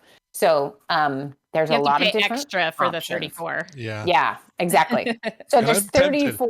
There's 34. I've added it to my cart, but I haven't paid for it yet because I'm really curious as to how it all looks. But like what's next? Okay, so Brian, tell us. Let's go through yours my first. top 5 themes. Yeah. Okay, so number 1 is positivity. That's bullshit. Number 2 is includer. I don't think that's a word. 3 is woo. Ooh. 4 is adaptability, and 5 is developer. Ah. Yes. Okay. All right, Amy, tell us your top 5. I want to see if any of them collide. They don't. They're completely different than mine. Wow. Okay, so number 1 is communication. Number 2 is input. Number 3 is empathy. Number 4 is strategic. And number 5 is learner. Nice. Okay, so you do not have a single crossover. Right. Yeah, sorry. Interesting. So Brian, you and I we share adaptability, woo, and includer. Oh, we wow. have 3 okay. of the same. Yeah. No kidding. All right. So I knew we're I gonna liked you. Brian, you're a large Hadron Includer. Congratulations. You did it. Okay. Developer. Yeah. So here's what I want people to do. If you know what your top one is, and you got the results, then you have to pull it up and look at what it says about it. But I'm going to walk both of you through your top one. So what's interesting about it too is like, so Brian, I have those 3 things, but my number 1 is woo, which at first I was really irritated by, like that's the stupidest one. And I hate the word. Right. Because it's really like, I want people to like me kind of thing. Exactly. Yeah. But when I really dug into it, I was like, oh, this is different than what I thought it was. And there's such good things that come with that. And then there's some negative things that come with it that I've become more aware of that's been really helpful. So we could talk about woo all day because I've gone down the rabbit hole with woo. But we're going to take your number 1s because your number 1s is really where you shine and it impacts what's following them, right? And so that's what makes you unique is you go 1, 2, 3, 4, 5, and someone else would not have them in that order or have different things. Anyway, okay. So remind me again, Amy, I'm sorry, what was your first one? Communication. Okay, so we'll do Amy first. So, so Amy, you should have gotten an email that says this, but I'm going to read it out loud to everyone else who can, sort of watch me as we do this and watch Amy. Okay. Yeah. So what I'm going to do, and Amy, I want you to write down as we talk, as I'm reading this, I want you to note what hits you, like what feels right. You've heard other people describe you as maybe what feels like it jives with your experience. Just kind of note those things. And so everyone, step one is called name it. Okay. So we are going to name the thing that this is. So for her, communications number one. And you might just think, oh yeah, that's obvious, right? Okay. So let me explain, or let me read it. And then Amy, I want you to write this down. Okay. Communication. You like to explain, to describe, to host, to speak in public, and to write. This is your communication theme at work. Ideas are a dry beginning. Events are static. You feel a need to bring them to life, to energize them, to make them exciting and vivid. And so you turn events into stories and practice telling them. You take the dry ideas and enliven it with images and examples and metaphors. You believe that most people have a very short attention span. They are bombarded by information, but very little of it survives. You want your information, whether an idea, an event, a product's features and benefits, a discovery, or a lesson, to survive. You want to divert their attention toward you and then capture it, lock it in. This is what drives your hunt for the perfect phrase. This is what drives you toward dramatic words and powerful word combinations. This is why people like to listen to you. Your word pictures pique their interest, sharpen their world, and inspire them to act. Okay. Wow. And does any of that feel like it describes you? Resonate? Yes. Yeah, definitely. I mean, so it's interesting because the personalized one that I got that's in the PDF says different things. And that also, those also resonate with me. But the biggest thing is like, needing to bring things to life. And obviously, I have no problem speaking in public. Like I went to Scott and I was like, I want to be on your show. So, I'm like, yes, sure. Pay attention to me. So yeah. And turning ideas into stories, definitely. Right. I'm all about telling stories, and that's why I do a book segment, right? Like I love stories, and I feel like we kind of define ourselves through stories. So yeah, absolutely. Nice. Okay. So you can name your strengths within these contexts. So my book is old. The modern one you're going to get with your email. So Brian, you'll have the same experience because I don't have access to your written stuff because they're not my strengths, except for woo. I could talk about woo. Okay, so good. All right, so that's naming it. All right, and the next thing is to claim it, and that's kind of what we started doing here. And so when I walk someone through this, it's like, what is that about for you, and what can you really claim and feel good about? So a lot of us are sort of born and bred to downplay our strengths. And then anyone who upplays their strengths, sometimes we just think of as arrogant, or people are braggy. Like we have some weird socialized experiences with each other and each other's attitudes about strengths or who talks about what, right? And every family's going to be a little different, and every sort of subculture has its own, you do not talk about the good things in your life, or, you're bragging, or, whatever it might be, right? And so none of us are really good at this. I mean, some people might be more quietly good at this than others, but often it's your weaknesses that are pointed out, or you're reprimanded or pointed in a different direction around things you're not doing well versus things you do well. But then we also have the flip side of just maybe you're getting lots of praise for these things, but you don't really know where to put them, okay? So this claiming it is really feeling what resonates with you, what feels true to you. And so Amy, maybe you have a couple ideas there. And then this is the part, Amy, I want you to work on while I'm going to talk to Brian, is this last part is aim it.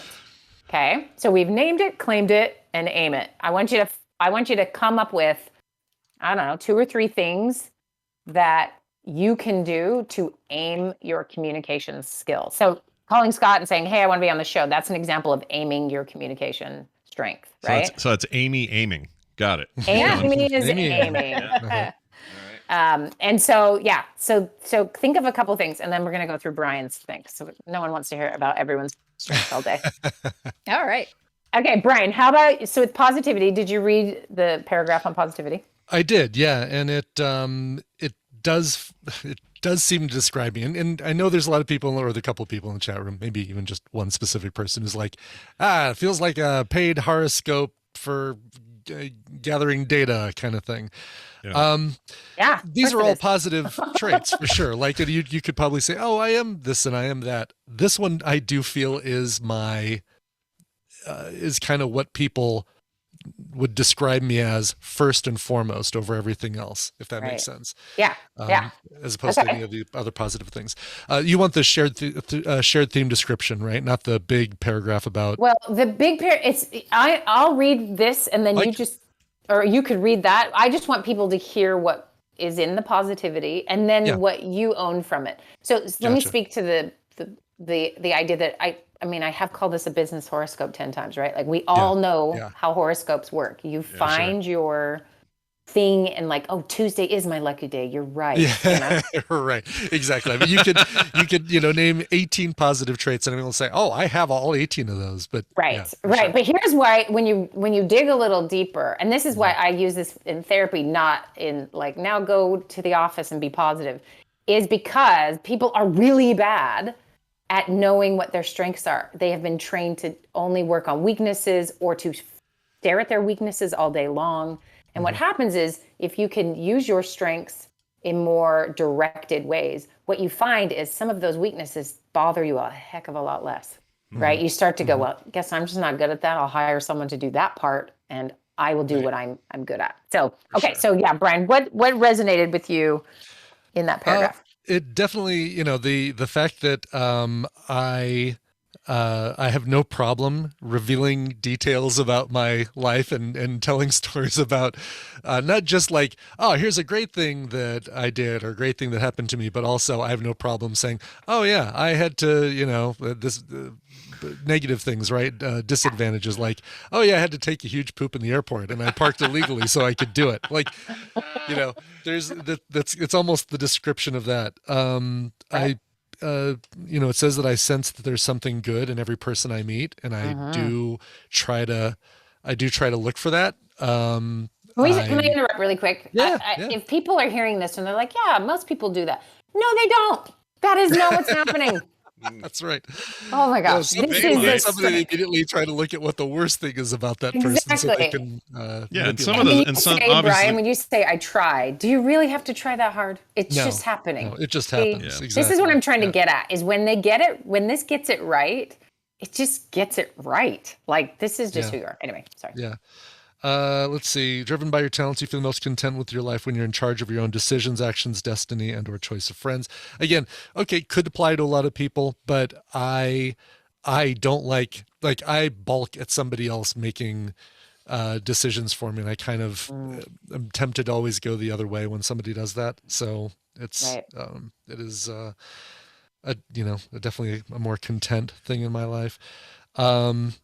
And enthusiasm that is contagious. I do try to, again, not something I have to try to do, but my positivity just happens to hopefully rub off on everybody else.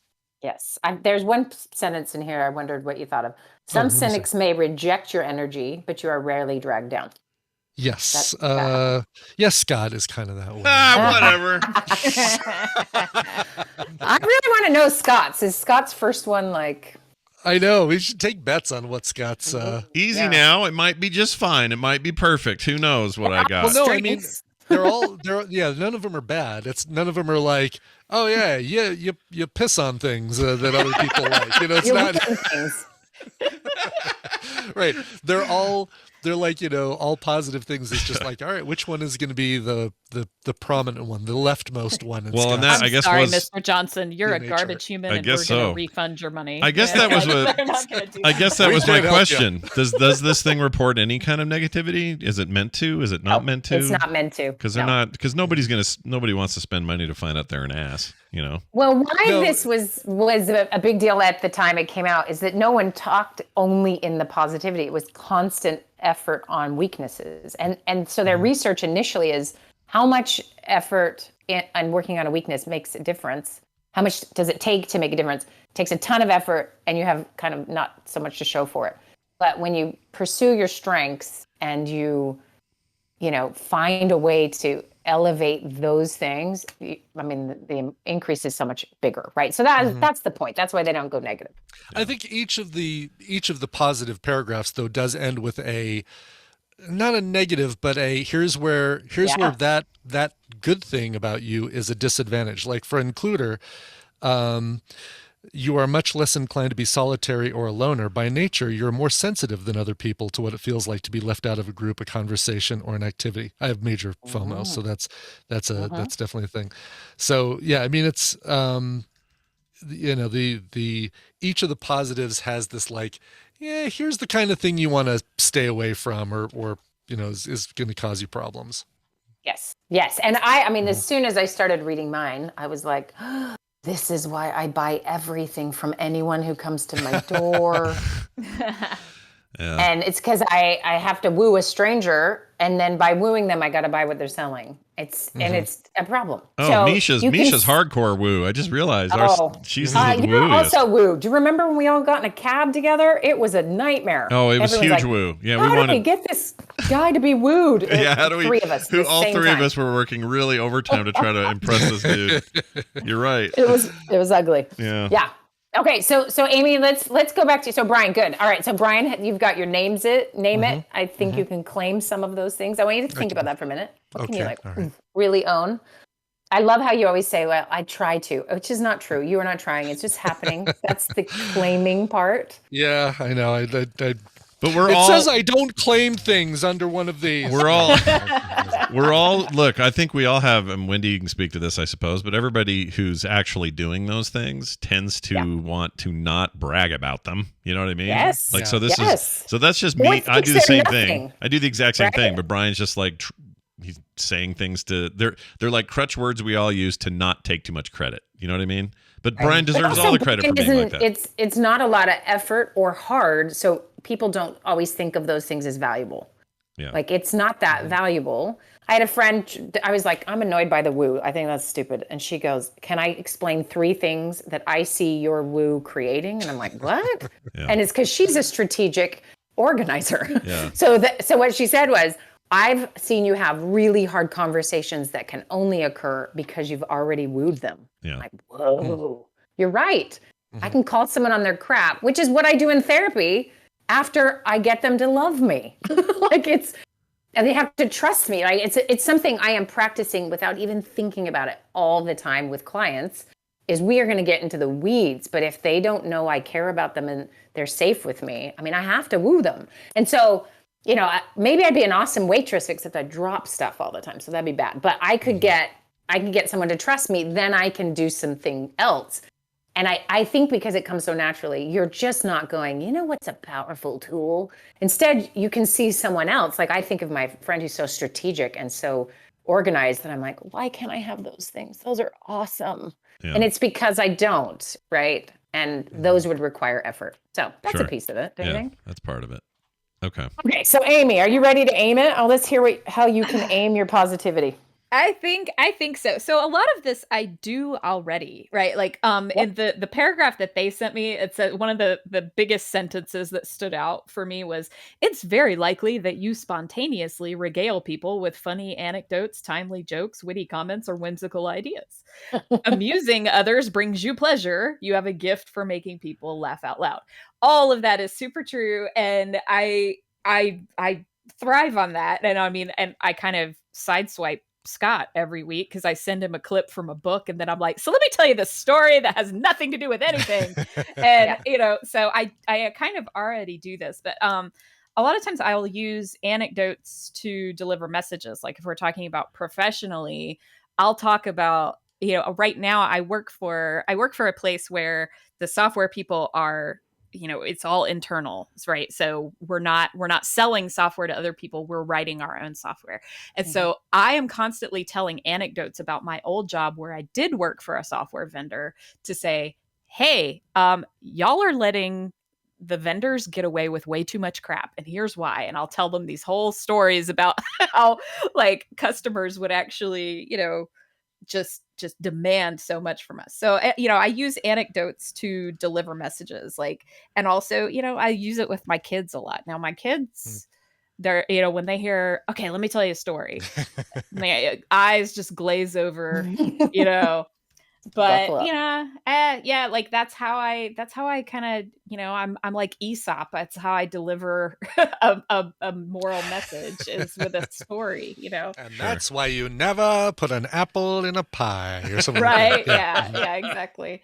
And maybe if you were like really disgruntled with your job, or things were like not vibing in your life, and you could look and see, where am I not getting this itch scratched, right? Right. It sounds like you've got a couple places that it goes naturally and you can get some fulfillment out of it. But then imagine you were working in a cubicle and never got to speak to another person. You would be miserable, right? Oh, yeah. And I was like, I'm one of the people who, I mean, obviously the millions of dead people really sucks. But what the pandemic brought us is it normalized being able to work from home. So I can do things like this, because I couldn't do this when I was working in an office. And so now it's like, so I'm definitely benefiting from that. I'm really loving my silly little TikTok channel. I have very few followers, but I like it that way, because then I can actually have a community with them instead of like billions of people. So no one follow her. Right. Yeah. I figured, okay, I can make more funny videos, tell more stories in my videos. Yeah. It doesn't all have to be like my dog licking my face. I can actually tell stories there, because it's my page. I can do with it what I want. And also I need to like put it on my calendar to join the Tadpool chat, because man, that's a place where mostly if I tell stories and talk for an hour, everybody laughs. And so that's what I get out of it. Right. And so you can find in your workplace or in your personal life or like your creative world ways to aim this a little. And sometimes it's just a slight shift in your thinking. So for example, I've been working with a client on her strengths, and her number one was context. And context often are historians, right? Like, here is the context. It's incredibly important to know all these different things. This is someone who had a degree in history, but has worked in other industries where none of that matters and nobody cares and no one wants to hear about it. And she's miserable. And so sometimes it's this, if you're miserable in some way, maybe various ways in your life, you can start to look at, okay, my strengths are not being utilized. How can I get, you can say live in your best life or your dream, or, you can find them in lots of ways. I just like how it can be narrowed down into some topics that you can then go, all right, where do I put this? So Brian, how about you with positivity? How can you aim it? Because you don't have to try, remember, you just aim. I know. Well, this one's tough. Like I can aim these other ones. Positivity is a tough thing to aim unless I'm going to dress up in a Minions costume and go sit on the Las Vegas Strip and take pictures with tourists. But, right. It's a lot of benefiting others, which I kind of already do with the shows like this and Coverville. That's kind of inadvertent aiming of the positivity. As far as like new things, new ways that I could, are you kind of looking for me to figure out a new way I could aim this? And maybe you've done it all for positivity, and then next would be some other aspect, right? Because if we could, that would be so much easier, because Includer I could totally aim. Right. Okay. Like, Includer, like I one of the things with Includer is, I like being around other people during daylight hours. I also like to be, I'm tend to be more productive at night, which is totally true. Yeah, it is. But all right, that's a way to aim it, right? I could actually start producing an evening show or something like that. Or maybe I move my freelance to evenings and I change my schedule a little bit so that I'm lifting and podcasting during the day and that sort of thing. Yeah. So it's a kind of opening your mind to like, would there be a version of my day or my life that can make sure I get some of these needs met? So woo is my number one. And the pandemic is difficult, and but I still saw people face to face on my calls, but they're all my clients. I'm not around other people, right? As most people were not. That is a hard thing for a wooer, right? And so mine is really like, I just need to be around more people. So I'm going to maybe branch out and do some stuff for a couple universities here and just be around more people. And just the thought of that is like, yeah, that feels right. And it's because it's been missing, right? And so maybe none of these will jump out at you unless something's missing, right? You might already be getting a good aim out of your positivity or your communication. But where is it? Maybe not. So for example, you have adaptability. I also have adaptability. Yeah. I'm working with someone who has adaptability is a really high one. And the job that person has is not allowing that adaptability to function very well. And it can create some misery. But adaptability is a powerful strength in different organizations or different, scenarios. And so instead of feeling crappy about yourself about all this stuff, I think sometimes this focus on your strength can be really, really powerful. Yeah, and adaptability. I mean, we're talking about, was there any weaknesses in there? Yeah, the big weakness in adaptability is one that's totally one of mine, which is that I live in the future, hope-filled expectancy. Instead of like, oh yeah, I really need to get this thing done now. It's, oh yeah, I'm going to Las Vegas this next weekend. What can I do to prepare for that? Or going to Anaheim in a couple weeks. What can I do to prepare for that? Oh, I can pre-order some Mickey Mouse merch. Great, let's do that. Instead of, by the way, this thing needs to get done today. So maybe focus on the now. Yes, totally. Flexibility means I am behind. Yeah, totally. Yeah, exactly. Yeah. That's interesting because the whole idea, or what I'm getting from all of this, is that there's a reframing going on here, where you're reframing what you do and why you do it and why you're motivated to do it, and we're not normally faced with why. We're just usually faced with, well, no, I do this because I like people, or I do this, whatever. Instead, you're like, no, wait a minute, let's really think about this for a second. Why is it you do what you do? Yeah. Seems I cool. like it also because, like, as Wendi was talking about, there was this emphasis on, okay, what are your weaknesses? Let's focus on that and like make it better, make you, rebuild you bigger, better, faster, stronger, whatever. You don't have to do that. You can actually be the person that you are and use your own strengths in a way like that's going to grease your wheels much better than leaning into what you already have as a strength, because you have plenty, even if you don't realize that you do, is going to be much more powerful than, okay, I'm really weak at this. I really, if you're trying to build a skill, obviously, like right now, I'm trying to learn how to do pottery and I'm not very good at pulling the walls up. So I'm practicing that, right? Like, that's not what I'm talking about. But like, as a person, you want to lean into the things that you're already actually good at instead of constantly beating yourself up. Does that make sense, Wendi? Yeah, did I just say a lot of nonsense? No, you said exactly right. And if you think about and so, I'm a therapist, so let's make this about your childhoods real quick.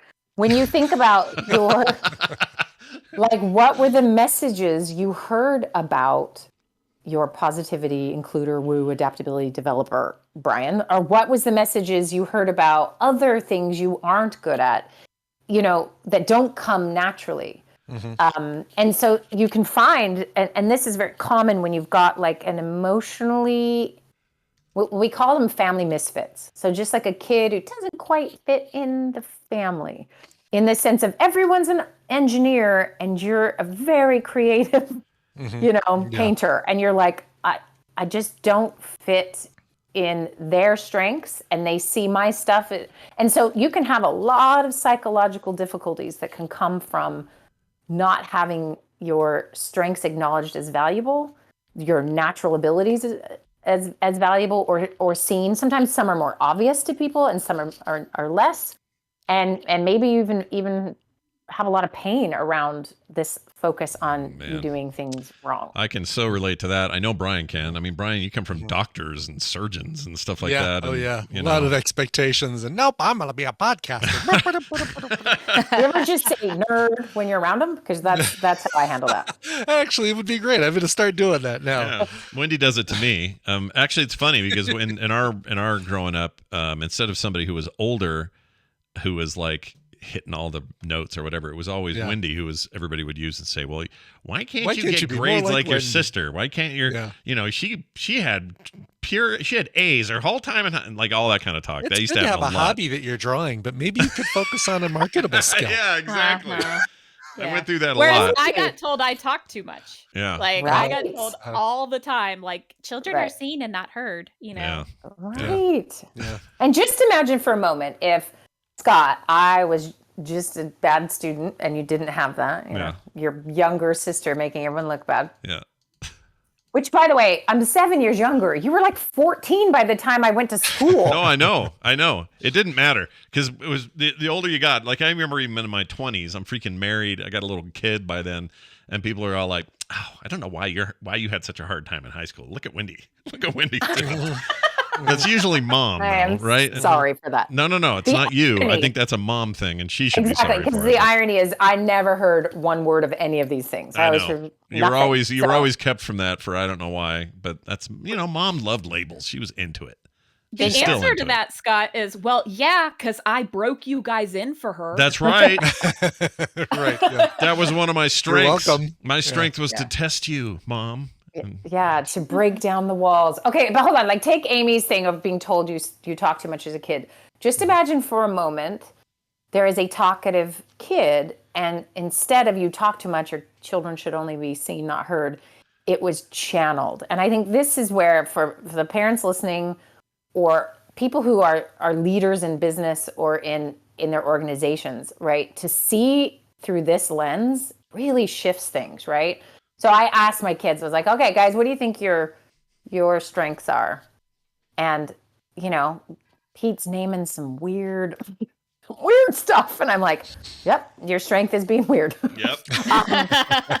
But your strength is, like, he's like, I just want to solve a thing. And I love to, like things you want to hear come out of a kid's mouth because you're like, wow, that's the good stuff. But it's, what happens when you go to school and we're like, hey, bud, you got to write. He's like, yeah, but what I'm going to do is I'm going to get Josh to write it for me and I will buy him lunch. And I'm like, okay, that is a strength, but it's going to mean you can't write one day, It's not great. But we have a whole set of ideas of what is successful and what is not, what a kid should do, and if you're really honest with yourself, you will find when a kid's like, oh, I love video games, you're like, sweet. But if you find a kid who's like, I hate video games, I think they cause violence, you're not going to... See, I know my audience. Yeah, nice job. Do you know what I'm saying, though? Like, if they're not, like, you're the son of the doctor who likes to draw and doesn't want to go to 20 years of school. It's foreign for you. You don't quite get it. And so you might find yourself pushing them in different directions. Now, this is what we're undoing to some extent as adults, is when we can finally figure out what these qualities are and lean into them and be proud of them. You don't have to brag about anything. You can just make sure you're getting what you need as a positivity person or as a woo person or as a communication person. Right. In Scott's case, I don't know. Can't get the test version. My strength is there's so many of these. Up the test. A harmony person. There's all sorts of options. Yeah. So yeah. I'll get mine, and when I do, I'll finally know truly what my strengths are. Yeah, I'm committing to that right now. I'm gonna bug Scott until he calls me, and I'll walk him through getting through this process because I think I had a similar issue to him. That was a couple weeks ago, so it might take a little bit, which is why we're not going to do it on the air. But I'm gonna get Scott to do this. All right, I still I will be shocked if there's a workaround, but if you've got it, I'm in. I'm all in. Well, all right. This is fantastic stuff. We could go much deeper, obviously, if we had more time, but it's worth everybody checking out. If you go over to the Gallup website, gallup.com, they have links directly to it. It's like one of the first things on the menu. So you can go check it out. Good luck, and hopefully you don't lose yours like I seem to have lost mine. Wendi, as always, good stuff. I know you got a new, we mentioned it last week while you were gone, but new recruitment happening for Real Steps. You want to mention anything about that? Yes. Please go to realsteps.org and you can sign up just to get the emails. You can also sign up to participate. We're going to do a October session, so it'll just be the month of October. That will be the next one coming up. Ellen and I have decided that we, 20 years late, we're going to join the podcast community. You guys are going to do a show? What? Oh, cool. So we have started recording, and I I beg everyone's forgiveness in the beginning, please. No, that's great. That's the ideal. You start and then you adjust. Like get that then first you're like, recording out. Yeah, get it out. You can always be embarrassed about it later, but just get going. Knock it out. Yes. Yeah. So we've already recorded 3, and here's the thing: we would love anyone's ideas. We probably have 100 easily in our heads that we can do, but we really want to meet what people are interested in hearing about. So they won't be coming out until we can figure out how to make them sound decent, but it'll be around the time, mid-September or something. But we plan to have one once a week. They're only 20 minutes long. I could go on for days, but we're only going to go 20 minutes. And our first couple ones, I'll just give you some ideas of what we're talking about, is we're talking about a starvation study that some of you may have heard of before, but how it has taught us so much about our brains. And it's one of those things that happened in the 40s that would never be allowed now, but it just teaches us so much about why dieting is so bad for us and some interesting things. And then we have one, my favorite one we've done so far is about intergenerational food trauma and how you can have things passed down from your great-grandparents that you had no idea around food and what food means and size and value and all those different things. So lots of really fun, good stuff. And I think it'll be good. I listen to it and I'm like, wow, we are anything. This is nice. So, yeah. I think you guys. I'm literally signing up right now. Oh, good. When you said that, I was like, oh, there's a new sign up for Real Steps. I'm in because I love it. Yay, we love Amy. So please join us and share any ideas of things you'd like to hear on the podcast. And then, all the information is there on Real Steps and realsteps.org. Everybody. Scott, you named Real Steps. You are the grandfather of the name. Yeah, I named it. And we need to name our podcast. So real quick, everyone, should it just be the Real Steps podcast? I think it should be Steps Cast. Oh, don't do that. Don't do that. You know what? I just call it Real Steps. Just call it Real Steps. Probably. Yeah, you do anything else and it'll just confuse people. If you call it Real Steps, then it's it's always tied to the name and all that other stuff. Maybe one of my strengths is I gave Wendi a name for a website. Maybe that's you're a website namer. Yeah, I'm a good namer of sites. All right. Don't I recall you saying, Scott, that you were gonna Well, we were going to do the October thing, and we may still. I don't know. Carter and I were talking about it, but now Carter got that art residency thing in Iceland, and I don't know what that's going to do to her schedule and time and everything. And hours, yeah. Yeah, and hours. And then also we got a baby coming like on the 15th of that month. So there's a bunch of not my baby. It's Taylor's gonna have another baby. I should make that clear. Kim is not. Well, pregnant. we are doing another round and some more stuff. Actually, in January. I know it's against my cardinal rule to start in January, but there's good reason. So if you have to miss October, we may miss October and do January, but we're definitely gonna do it coming up. Yes, chat room. I am pregnant. I'm crowning right now. Just like how I keep calling Scott out for stuff he said he was going to do. Yeah, no, it's good. Someone needs to. Is one of your strengths like the reminder? Yeah. It's like having two wives, honestly. Yeah, I feel like a polygamist all of a sudden. I got two wives. I need a wife. I need someone to do that for me.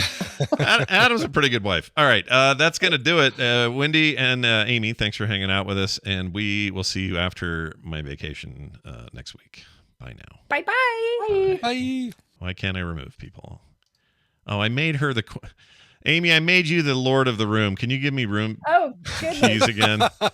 Room Lord. All the power. It was supposed to be let's do a podcast, Amy. I just have to highlight or right-click my name and then choose make me the leader or whatever. Okay. I don't know why I did that. I meant to remove. That this is hilarious. Embarrassing. Oh, you can't hang up on me. I really can't. If she wanted, she could own this room. Wait, she still owns it. Oh no, I have it now. Okay.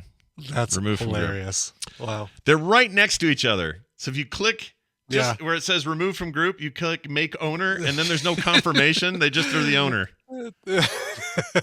Oh man. She gave up control though. I'm impressed. Nicely done. Place head and guillotine right next to establish as Lord. Yes. Establish as Lord. How we look is the headline that I got from this email. Send and receive email. This is from Tommy, a.k.a. Nevar MW in the chat often when he's here. It says, good morning, bait and switch. Oh, boy. Clever. So if you ever had a situation where you hear someone on the podcast and form a visual of them in your mind, yeah, all the time. Every time, yeah. Then you see a picture or meet them, and they look totally different than the mental image you had. Well, I've been listening to TMS for several years now, and I've primarily been an audio-only listener. When I first started listening to TMS, I formed a mental picture of Brian based on his voice. In my mind, I pictured him looking like Jason Howell without hair. That's interesting. The first time it's better than Thurston Howell, I guess. That's true. The first time would make me lovey or something. I don't know. It says the first time I saw a video of TMS, I saw Brian and what he actually looked like. The voice and the face just didn't match. I don't know what he looks like. I don't know what he looks like, but it is still hard to overcome the mental image. I now know what he looks like. Oh, yeah. I don't know why I can't read the word now. Anyway, it's different than the thing he formed when he first heard you talk. Scott, you pretty much look the way you sound. I don't know how to feel about that. Probably fine. That's just fine. Yeah, exactly. I don't know. Anyway, says like many others, you guys have got me through a lot of tough times, and I'm grateful for the consistency and place I can go to escape all the stresses in life. Thank you for all you're doing. Tommy, a.k.a. Navarre MW. Well, thank you for that. Nice compliment there at the end. And also, this is not super unusual, and in fact, the two shows that get this the most, I hear this the most about, is this one. And it's usually that Brian looks totally different than they expected. I hear that a lot. Yeah. And I have heard before that I look exactly the way they expected me to I'm look. way more handsome than people visualize. Yeah, they don't expect the kind of breathtaking beauty that is Brian. Dreaminess that's about to come to them when they finally gaze upon me. Yes. Yeah, it's almost too much to bear. However, the other show is Core. Everyone thinks they know what Bo and John look like. They're never right what they think. They look nothing like they expect. I don't know if that's good or bad. But he's right. Like, even after you see what that person looks like, like he says in his second paragraph, unless you really spend a lot of time with that person and now you have them in your head whenever you hear them, you still see the person you visualize. Like Scott Aukerman on Comedy Bang Bang. Listened to that forever before I finally saw what he looked like, and then saw it and like, okay, cool, now I know what he looks like. But I haven't seen more than just a couple pictures of him, so now he's still back to that looking like how I visualized him in my head. Oh yeah, interesting. Yeah, I did that with this American Life. Can't think of his name. Ira Glass. Ira Glass. Yeah, I have a totally different vision in my head of what Ira Glass looks like, even though I've seen him a million times now. When I hear him talk, I don't picture the right guy. Right. So yeah, very good example. Yeah, so it happens. It's what's up.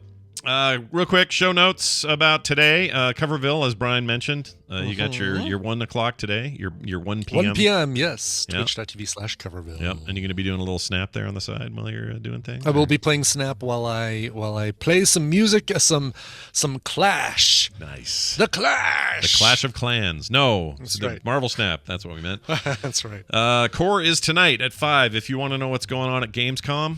Good news. Core will be here to talk about it. We'll also talk about this weird new voice control Amazon Echo video game there you control go. That's thing. a good, yeah. So that'll come up. And I already know what they're going to think about it.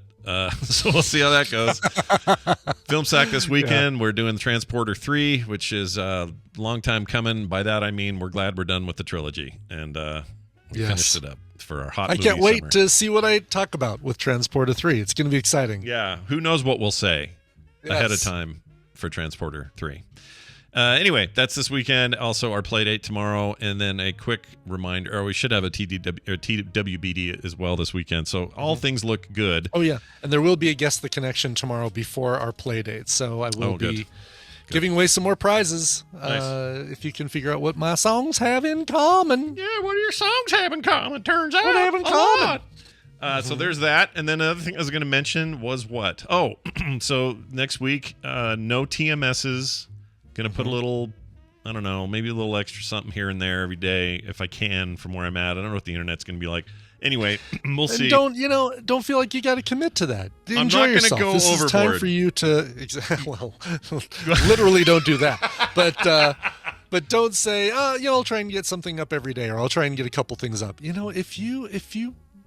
If you even set those kind of expectations for yourself, you'll be thinking about them. Just have a good time. You're totally right. You're totally right. You'll all be fine for a week. Okay. That's exactly. There's something in my Gallup strengths that says you have a way of making sure people take time for themselves. I don't know. I have a Gallup strength or weakness that says I hate feeling like I'm leaving people high in the sky. It's Includer. I think Includer will be part of your deal. Okay, well, that might be it. I'm an Includer, damn it, not an intruder, an Includer. Anyway, so just that reminder. But like we said, like with FilmSack and some other stuff, we've worked out ahead of time some stuff, so you're all good there. All right, some of the scheduling will be a little weird, but TMS off the air next week. It's good to have a little recharge. When we come back, though, we'll be back with more, and then Brian goes to California, and then we'll have stories. And look, it's just a perpetual machine and go on forever into the sky. I'll have Vegas stories in 2 weeks. I'll have Anaheim stories in 3. It'll be great. That's right. You should go. You know what we should do? We should schedule that live stream camera you showed me the other day. Yeah. We should schedule the thing where I know you're going to walk by that camera and then we'll have it on. Yeah, it's my window screen right now. I mean, right across from Park MGM. We'll definitely be right there, at some point. We should do a funny moment where, I don't know how we would do this, but something where, hey, Brian's going to be on the cam, everybody, and we throw it out everywhere and have everybody look at you dancing or something. It would be hilarious. Yeah. We'll think about it. Anyway, that's going to do it for today's show. If you like TMS and want to see it continue and be your favorite morning show, then go to patreon.com/TMS and help us out. That's going to do it for the show. Brian's going to play a song. Savor this one because you won't get a new song until next week, 2 weeks. I guess. 2 weeks. The last request of August 2022. Weird. Captain Ed wrote in and said, "Hey guys, last weekend I turned 52, and this Saturday, August 27th, I'll be participating in the Tour de Donut. It's a local bike race where there are stops along the way with donuts, and every donut that you eat gets time taken off your final time. I want to do this." Talk about FOMO. You just gave Brian a ton of it. Kidding. Yeah. Yes, exactly. Yes, I see you. That's the exact cam. That is the exact one I'm talking about. Yeah. Last year, I rode the mini donut, 19.7 miles, but this year I'm going to go full donut, which is 34.4 miles, which will be my furthest ride to date. Wish me luck. Signed, Captain Ed. Nice. And on his other notes, you want? Sorry, that live cam has music. Sorry, my bad. It does have live music, and it's dumb. Super dumb. Yeah, you can mute it, but it's silly that. Oh my God, there's a dude walking. Are you looking at it right now? I'm looking at it right now. Yeah. Do you see that guy who's about to cross the street? He's wearing nothing but a G-string. It looks like. Oh, I missed him. I must be on a delay or something. Maybe he's not. Maybe I'll still see him. Maybe you'll see him in a second. I don't know, or maybe I'm on a delay. Anyway, I didn't see any G-strings, and now I'm sad. Super sad about this. No, that's all right. Don't be sad. Because that was something. Anyway, Captain Ed wanted to hear any cover of Queen's Bicycle Race. And this is one that I'm really surprised I haven't played yet. This is by a band called Blümchen, which is German. Blümchen. Or Blümchen. Anyway, it's from their 2006 album called Für immer und ewig. Oh, my Lord. All right. There you go. It's a cover of Queen's Bicycle Race. This thing talked about getting you pumped up for bike riding. This one will do it. All right, here it is. We'll be back tomorrow with a play date, and then it'll be a whole bunch of time, and then we'll be back that following week, okay? Fun. Oh, and we're off. I forgot. We're off Labor Day as well. I should have told everybody that. Yeah. But we also aren't really off because we're recording FilmSack that day. Anyway, here it is, everybody. Enjoy your song. We'll see you next time. This show is part of the Frog Pants Network. Frog Pants Network. Get more shows like this at frogpants.com. It's a pig deal. It's a pig deal.